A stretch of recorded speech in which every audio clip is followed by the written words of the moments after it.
In this video, I'm going to bring you through my exact advertorial strategy that we use to scale companies to multiple 7 figures, up to 8 figures and above. And so what I'm going to bring you through in this video is kind of the structure of how to test advertorials with paid ads, what kind of funnel to use, what really has at least worked well for us. And also I'm going to bring you through the types of advertorials that I would recommend for you to test if I were to start my own brand. Now, before we get into it, for the new viewers, my name is Brando from Brandlix Media. We are an e-commerce growth partner. We handle paid advertising, content creation, email marketing, conversion rate optimization. If you feel like you need any help with any of these areas, feel free to book in a call down below, especially if you want to go and grow and kind of get your brand to the next level towards the 7 or 8 figure mark. With no further ado, let's get right into the video so we can get going.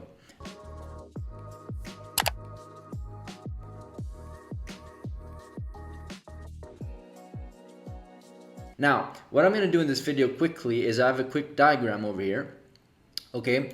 And I usually show the proof. I usually maybe have like a specific case study, but now that I think about it, we've used this advertorial strategy with dozens of clients at this point. We've worked with over 70 clients in the last several years, and this is a strategy that we've tested several times, and we've come up with a structure which I'm going to talk about in just a second down below. But these are just some of the clients that we are the caliber of client that we are typically handling. So 8 figures, 10 million a year, last 12 months, scale companies to $30,000 a day. This company is approaching $400,000 a month, and of course this was like whatever last year. This is a client doing $1 million a month. Now the reason I'm showing you this is because if you're a new viewer, I want to show you that I am qualified to speak about these things. If you want to see like the live dashboards, I have all of my other videos. I show these things, so I'm not going to do it right now. But these are just some of the caliber of clients that we work with and the clients that we use these strategies for. Right. So first of all, we need to understand what is the point of an advertorial. The point of an advertorial is, or listicle advertorial, is that we want to educate and take a more educational approach towards selling to our client. Now, the traditional way of selling is that you go from an ad, and instead of going to this advertorial over here, which is basically an article type of sales page, right? You go to the product page, or you go to the collection page, or you go to the home page. You go to a sales asset, right, where people are supposed to convert, right? Now, with this approach, there's a couple actual really advantages, I would call them, when you use an advertorial. First of all, the prospect has its guards down because they are going from an ad, which probably seems like something, in most cases, whenever we run advertorials, the types of ads that we run are like rhetorical questions or image ads or like non-salesy like videos or demonstration, or like not super salesy, 50% on sale, buy now. It's like very chill, very low key. And so whenever they go from here to here and they keep on consuming information, the goal of this advertorial is to give them more information about a specific problem or a solution. So typically, or maybe to speak about problems and solutions because they're not aware of them, right? So we want to touch 3 different stages mainly: unaware, problem aware, and solution aware. These three to 4 types of avatar customers. And so what really works well here is that they are basically with their guard down. And what we want to do in this advertorial, and I'm going to show you an example in just a second so you see it, an example from like an 8 or 9 figure brand, so you see exactly what I mean by advertorial and how to structure it, is that within the article, yes, they consume and they give maybe scientific data, they give a lot of information. They also make sure to link different unbiased articles so that the consumer and the reader can actually understand that what they're reading is legitimate and there's no bias. And of course, within the landing page, which once again I'm going to show you in just a second, make sure to stick until the end, they also add small call to actions, small product sections where they can actually click and buy if they're interested, kind of like ads. And people are like very used to seeing like those Google ads where you go maybe on Forbes.com or whatever, and you read your article, and then after, maybe not on Forbes, I don't remember, but like these news articles where there's like ads, like Google ads, right? Google retargeting ads. People are used to seeing that, and so it's kind of like not not something sketchy or new, right? So this is kind of way to do it. Now, what I liked, and of course from here, then you can redirect people wherever you want to probably your highest performing sales asset, whether it's a product page, a sales page, a home page, whatever you want. Now, why I love this approach so much is that whenever we add an extra level, an extra layer within our retargeting, or sorry, our funnel. So instead of going from ad to product page, we add an extra layer with the advertorial. What we do here is that we add an extra level of retargeting. And for those of you who run paid ads or the newbie, even if you're a newbie, you probably know this. You have a much a higher likelihood of converting somebody that you're retargeting because they already know, maybe like and trust you, compared to somebody that has no understanding or knowledge of who you are, what you sell, what you stand for, etc., your values, right? And so when we retarget these people, we can retarget them in kind of couple different ways. First of all, we can retarget them to give them even more information. So maybe if we are, if the retargeting pool is for like a problem aware, or like, I don't know, let's just say in this article, we're going after problem one and we're talking about problem one. This is problem one, this is what people are doing, this is the problem in the market. And then maybe we can retarget these people with like problem two or problem three, or maybe solution two or solution three, right? You first have them read about the problem, and maybe you then you have them read about the solution. Now consider one thing: whenever we add extra layers to the entire sales process, you have to consider that the sales journey, it takes a little bit more time for it to be profitable, because you're adding kind of like some friction. But this is really good friction because we are educating people and we can retarget them, right? And we can literally retarget them with like buy now ads, right? And those ads are typically also gonna convert at higher rates because they have been funneled into like an educational and informational funnel before they saw the call, the buy now, call to action or ad or landing page, whatever you want to call it.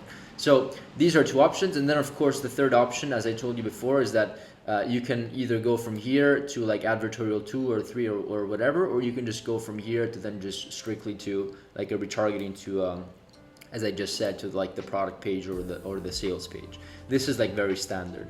And so I love this approach once again because it's very like, it's very kind of a low-key way to educate people and have them build trust. Now, one thing to consider over here, I'm not sure if I speak about it here. No, I don't. But one thing to consider here is that there's a couple ways to approach an advertorial. The first approach is that you can essentially open up your website. So there's two ways. The first way is like on your website, right? So this is like your main. So basically this would be like www.yourwebsite.com, right? And so this is basically an article that is just published on your website, on your blog, whatever you want to call it. The other approach here is like, and I would advise you to do this maybe once you prove that after you publish it here and it actually works and it's profitable, then you can maybe move forward to this other method. But here, you can publish your article into like a new domain, and you can call the domain, let's just say this is a beauty company and they're selling menopause. You buy a domain called www.bestmenopauseproducts.com. And so this is basically a completely unbiased, like if they thought this was unbiased on your domain, just wait until they read an article where it's literally not on like a spammy domain. And you can also buy like .org if you want. You can do like .org, and so it's like more trustworthy, etc. And so we're not like scamming people here, like don't get me wrong. We want them, if you have a good product and you're confident about your product, wouldn't you do, and you know that this product helps people, right? Wouldn't you do as much as possible to make sure that you convert more people so that you can actually genuinely help more people in the world? Of course, that's what we're trying to do here. And so we're not trying to be like, slicky salesmen here. We're just trying to be smart. And so bestmenopauseproducts.org, this is a lot more trustworthy. It's a lot more unbiased. And then of course here we have to treat it as like a third party. Kind of like a platform. And so the article would go, same function, you write your article and then you would link all the way to this other website. So it would go from there, from here to like your main website. And of course it would go like to probably the product page over here, right? That's what I meant. Now, hopefully you got this example. One other thing that you can do to bring it kind of to the next level is that, you know how you have your Instagram page and your Facebook page? You have to make sure that the Instagram page and the Facebook page, probably you don't even need Instagram, just Facebook is called, like, you know, you name it under the same brand. Not, you don't use the page of the, you know, your actual brand name. You just use the page of the new domain that you just bought. You just kind of invent one. Okay, so these are just some cool whitelisting concepts. Now, this is pretty much the funnel, guys. And of course, it can go more in depth, but I like to keep things simple. And so there's kind of like some, and so basically I talk about it here, that third-party high authority website. Yeah, there's also another actual methodology that works very well. We had a client, for example, that sells a menopause product. He's actually not a client, but whatever, it's just for the sake of the example. He sells a product that is for whatever, like a supplement for women that are in menopause, and they have an article from Harvard, right? So the first thing that I would do is that I would go to Harvard, and because they actually published the article, and they generally did a research on the product because it worked, and they did like scientific studies. What I would do is I would approach Harvard and I would say, can we promote this with our ads, so you get more traffic, whatever, more viewers, and we have the opportunity to kind of promote our product thanks to the amazing article that you wrote. Worst case, they say no. If they say yes, and in many cases they can say yes because they literally wrote the article, and it was their decision, then you can have like that can really work well. The only thing is that you cannot retarget people on because you don't have a pixel on harvard.com, right? You don't own the pixel, so you can't actually, it's a little bit more complicated there, but you're assuming that if you bring people to Harvard, it's even more unbiased. There's really a high level of authority, and so people and of course you make sure that you ask Harvard to include product links. So this is actually a very smart way, and I've seen this work amazingly, especially if the website that you choose has very high authority, like a harvard.com, for example. Okay, now these are my three favorite types of listicles and articles that I've seen work. Number one is XY reasons why landing page. So XY reasons why XYZ, whatever you want. And so another one is storytelling, doing like this is how Jeremy went from, broke to hero or whatever, or to $1 million business, and these are the steps that he used or whatever. This is just random stupid example. And then you have third-party review landing page, where this is basically landing page where it's probably best to use. You can use both domains, honestly. You can use whatever strategy you want, but this is essentially like top 5 products in the beauty industry, or top 5 menopause products. Then you would start with 5, 4, 3, 2, 1, and of course the number one would be your product. And of course, make sure that you outline. Don't focus too much on the other products and make them sound so amazing, or else people are actually just gonna go buy it there, right? So you have to be smart about it. And so these are kind of like the three. I want to show you a quick example there we go. And this is basically an advertorial, a listicle of humnutrition.com. They are a multi-8-figure company. They scale also with advertorials. I'm not sure if they're doing as much advertorials now as when I used to funnel hack them, but this is like a great, let me show you another example, because this is also, it's also kind of funny. Why do my farts smell so bad? 5 reasons why your farts smell really bad according to doctors, right? So these, we also want to be like creative, okay? We don't want to do something like super kind of like an article that anybody would write. We have to be kind of creative with our headline. This is, remember, the goal here is to convert people. So yes, it has to be informational, but use your copywriting skills, right?